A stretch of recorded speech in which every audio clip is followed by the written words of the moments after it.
안녕하십니까. 저는 압구정역에서 20여 년 이상 여러분들에게 최선의 진료를 다하고 있는 성형외과 전문의 조배정 원장입니다. 오늘 준비한 자료는 코의 염증에 관해서 이야기를 하려고 합니다. 도움이 드릴 수 있어서 자료를 준비했습니다.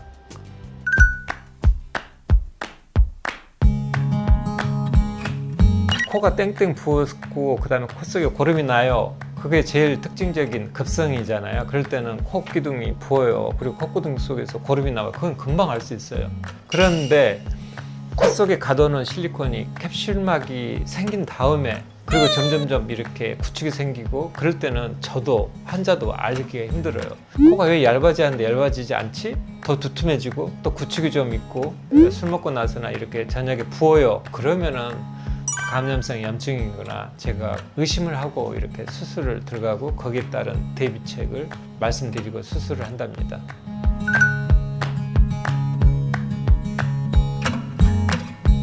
대부분의 급성기는 일주일에서 10일 사이 대부분 이렇게 고름화되고 코끝이 붓고 하기 때문에 금방 알 수 있어서 급성 염증은 쉽게 캐치하고 쉽게 처리할 수가 있고 실리콘이 노출되어 있는데 모르고 오시는 경우가 간혹 있습니다. 그래서 그런 경우도 많지는 않지만 있다는 걸 말씀드리고 보통 선생님들이 이걸 깨끗이 청소한다 그래. 청소하고 다시 실리콘을 집어넣어요. 전 그거 절대 반대예요. 나중에 다시 염증이 생겼어요 하는 경우를 우리가 흔히 들을 수 있거든요. 물론 간혹 가다가 괜찮으신 분도 있어요. 하지만 그냥 빼고 기다렸다가 나중에 하시는 게 제일 낫답니다.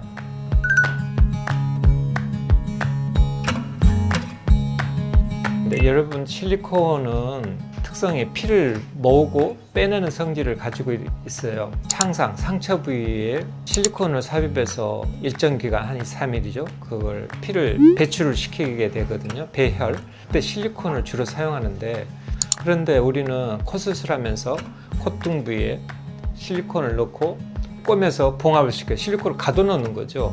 그러면은 압박이 제대로 되지 않았을 때 또는 압박을 했다 하더라도 빈 공간을 없을 정도로 심하게 압박하면 피부가 잘못하면 괴사돼요. 그래서 의사 선생님도 가능하면 압박을 세게 할 수는 없거든요. 그러다 보니까 피가 차요.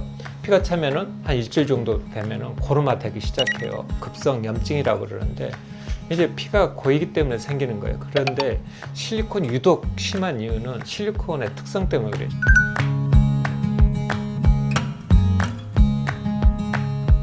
예를 들어서 실리콘을 삽입하면은 코에 사용하는 재료 중에서 달라붙지 않는 재료 중에 유일한 재료예요. 그래서 피부에 달라붙지 않으니까 이론상은 움직이겠죠. 그렇지만은 약 3주 가까이 지나면서 실리콘 주변에 막이 생기기 시작한답니다. 이렇게 주변에 막이 3주 정도 지나면은 막으로 해서 가둬져요. 그 밑에 살에만 붙는다면은 막이 움직이겠지만 뼈에 달라붙기 때문에 움직이지 않죠. 자, 이러한 과정 전에 피가 모이면은 감염이 생기는 거고 또 캡슐막이 생겨 있는 상황에서 균을 가둔다면은 실리콘 주변에 고름이 만들어지겠죠. 이럴 때는 코 주변에 전체 실리콘이 달라붙지 않았으니까 코 전체가 다 붓고 콧구멍 쪽으로 고름이 나와서 이제 문제를 일으키겠죠. 그 다음에 만성 감염. 그러면 막이 생겼죠. 막이 생기면 3주 이후인데 균을 가두면서 고름이 안쪽에 갇히게 되는 거예요. 그렇게 되면은 3주 이상 또는 심지어 10년이 지난 상황에서도 고름이 생겨서 오시는 분이 있어요. 실리콘이 코끝에서 눈 사이까지 들어가 있잖아요. 그렇기 때문에 눈 사이 아래쪽이 누워있으면 그쪽이 잘 모이는 성질이 있기 때문에 그쪽이 또 빈 공간이 많아요. 그래서 눈 사이가 자꾸 붓는 현상이 생기는 겁니다. 실리콘이 들어가면 얇아져야 해요. 근데 안 얇아지고 두툼하다? 그러면은 염증이에요. 그런 경우를 경험이 있어야지 많이 그걸 캐치할 수 있거든요.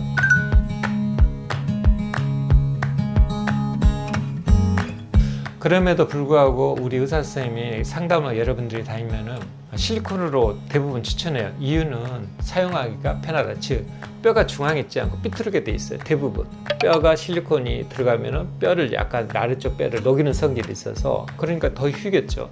실리콘을 잘 사용하기를 저는 좀 주저해요. 사용이 편리하지만은 염증 리스크하고 휨이 잘 일어나기 때문에.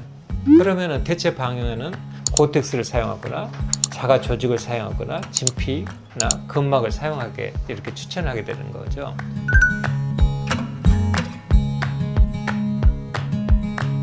염증이 왔을 때 그러면은 빼면 되지만은 문제는 이게 좀 심각한 경우가 있어요. 여러분 비중계 연골 아시죠? 비중계 연골을 떼는 부위는 이게 이제 콧구 연골이 이렇게 들어있어요. 안쪽에 이 콧구 쪽에 이 비중계 연골의 위쪽은 남겨요. 1cm 남기고 아래쪽 1cm 남기고 이게 무슨 역할을 하냐면은 이제 집을 지으면 지붕에 포가 있을 거고 집에 모든 기둥이 있듯이 이 기둥을 남기는 거예요. 그리고 이제 우리가 사용하는 것은 뼈를 제외한 연골을 주로 써요. 연골을 안쪽에서 뗀다는 거예요. 이 연골을 뗄 때 그 양파 껍질과 붙어있는 미세한 비닐 같은 아주 미세한 막 아시죠? 그게 붙어 있어요. 그런데 의사 선생님들이 그걸 간혹 가다가 경험이 없으면 간과하세요. 이제 비중계 연골과 막을 같이 떼기 때문에 이게 절골이 일어나요. 뼈가 부러지는 거죠. 골절이 일어나서 비중계 연골이 주저앉아서 아래쪽으로, 그럼 비중계 함몰이에요. 함몰에 대해서 처리를 하겠죠. 그런데 이때 이물질이 들어가거나 점막이 간혹 가다가 손상이 될 수도 있어요. 이거 잡아 당기면서. 그리고 위에 이제 다시 실리콘을 위에 또 쓰는 거죠. 고름 생기는 원인균이 올라와요. 코 안쪽에서. 그러면은 전체가 염증, 아래쪽으로 파고 들어가면서 염증, 그러면서 구축이 여기도 다 광범위하게 생기면서 코를 끌고 안쪽으로 들어가요. 그래서 이제 콧구멍이 뒤로 들리거나 코가 주저앉으면서 안쪽으로 기괴한 모습을 띠게 되는 겁니다. 그래서 코가 찌그러지면 비중계 연골 함몰을 의심을 해야 합니다. 적으면 떼지 말아야 하는데 3cm 정도는 애매해요. 그런데 보통 한 2cm 되는 경우가 많거든요. 그럼 떼지 말아요, 절대. 그래서 지금 여기 사진을 보시면은 비중계 연골 콧구멍이 지금 한쪽이 이렇게 심하게 올라가 있죠. 그 다음 콧기둥도 들어가 있어요. 그 다음에 콧기둥이 아주 심한 흉이 생겨 있고요. 대부분 이런 경우는 실리콘입니다, 여러분들. 그래서 가능하면 실리콘 사용은 좀 신중하게 하시고 자가 조직을 가능하면 이용해서 대부분은 가슴 늑연골을 사용하거나 그 다음에 이제 보형물 넣고 귀연골을 사용하거나 보형물도 가능하면은 이제 근막이나 자가 시체 조직에서 떼온 거 그런 것들을 주로 이렇게 이제 선별해서 좀 사용할 수 있도록 이렇게 말씀을 드립니다. 자, 이분은 타 병원에서 수술을 받고 코가 자꾸 시간 지나면서 들려서 오셨는데 병원 측에서는 아무 이상이 없다고 하니까 답답해서 번호를 찾으셨고 저에게 이제 코 수술을 맡기신 분입니다. 얇아져야 하는데 얇아지지 않고 구축은 계속해서 일어나고 그러면은 염증을 의심해야 하거든요. 그래서 염증 이제 설명을 하게 되는데요. 이때가 복잡해요.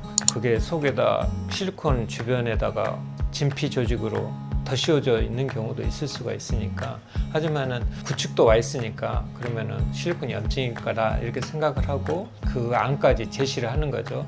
염증이 있게 되면은 동영상을 찍어서 본인에게 보여드리고 이렇게 하겠습니다. 이렇게 하는 겁니다. 그럴 때 이런 경우도 이제 고름이 나왔어요. 그래서 바로 고름이 나오기 때문에 이제 고름을 짜서 이제 동영상하고 보여드리는 거죠.